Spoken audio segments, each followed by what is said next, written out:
রাস্তাঘাটে যারা চলাফেরা করেন তারা খুব সতর্ক হন। এই যে দেখেন আমার পিছনে একজন ছোটখাটো ব্যবসায়ী, আমার খুব কাছের ছোট ভাই, ও কিন্তু আল্লাহ রহমত করছে, ও কিন্তু মৃত্যুর দুয়ার থেকে ফিরে আসছে। আল্লাহ ওকে বাঁচায় আনছে। মৃত্যুর মানে কি বলবো, ও 2 দিন অজ্ঞান ছিল, আর ওর সাথে 39,000 টাকা ছিল, সেটা নিয়ে গেছে গা সামান্য একটা ভুলের কারণে। ভুলটা ওর না, এটা আসলে ভুল বলা যাবে না, ভুল বললে আমারই ভুল হবে।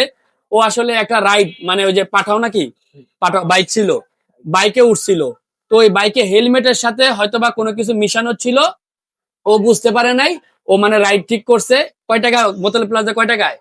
176 টাকা। 176 টাকায় মোতালে প্লাজা গন্তব্যস্থান ছিল, এটা হলো ঢাকা কমলাপুর থেকে। পরবর্তীতে ওর পকেটে 39,000 টাকা ছিল, ঈদ উপলক্ষে দোকানে মাল উঠাইবে, ও একজন ছোটখাটো ব্যবসায়ী।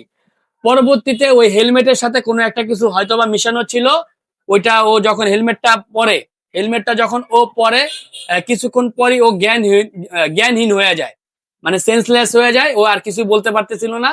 তোমার কি মানে মোবাইলটা ছিল না, মোবাইলও নিয়ে গেছে? মোবাইল ছিল, বাট মোবাইল নিতে পারে না। মোবাইল নিতে পারে নাই। ভাড়া চাইছে। হ্যাঁ। আমি আর পকেটে যে বেশি টাকা ছিল ওইটা বের করছি, পুরোটাই নিয়ে চলে গেছে।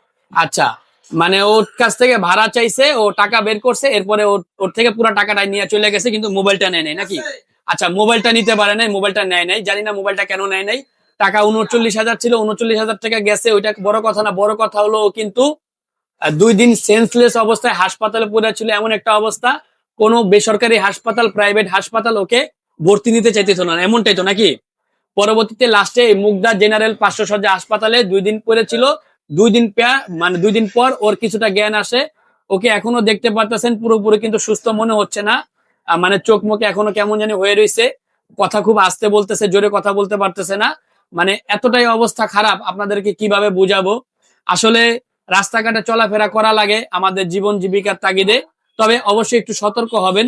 আসলে এখানে ওর দোষ নাই, ওর দোষ নেই এই কারণে, আসলে একটা রাইডে উঠলে বাইকের পিছনে দেখা গেছে যখন হেলমেটটা পরে, ওই হেলমেটটা যখন ও পরবে, ও তো আসলে জানে না যে হেলমেটের ভিতরে কি আছে। এটা স্বাভাবিক, ওর ভুল না, এটা ওর ভুল বললে ভুল হবে। এখন আমি শুধু এতটুকুই বলতে চাই, এই ভিডিওটা একটু শেয়ার করে দিবেন, এবং যদি আপনারা পাঠাওতে উঠেন অবশ্যই একটু যাচাই বাছাই করে উঠবেন, এবং পরিচিত লোক হলে ভালো হয়।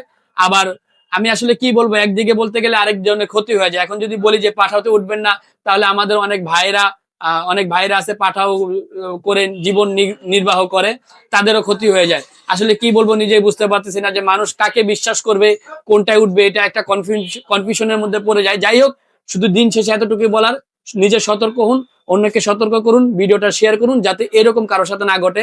আসলে টাকাটা বড় কথা না, এই যে দেখেন আল্লাহকে বাঁচায় আনছে, ওর জীবনটা চলে যেতে পারতো, ওর জীবনটা চলে যেতে পারতো। 39,000 টাকা গেছে, বাইচা থাকলে টাকা ইনশাল্লাহ কামাইতে পারবো, কিন্তু ওর জীবনটা কিন্তু চলে যেতে পারতো। ঠিক আছে, ও এখনো সুস্থ হয় নাই, আজকে 3-4 দিন হয়েছে, ও কিন্তু এখনো সুস্থ হয় নাই, ঠিক মতো কথাও বলতে পারতেছে না। যাই হোক, আপনাদের কাছে অনুরোধ রইল, সতর্ক থাকবেন, ভিডিওটা শেয়ার করে অন্যকে সতর্ক করবেন। আসসালামু আলাইকুম।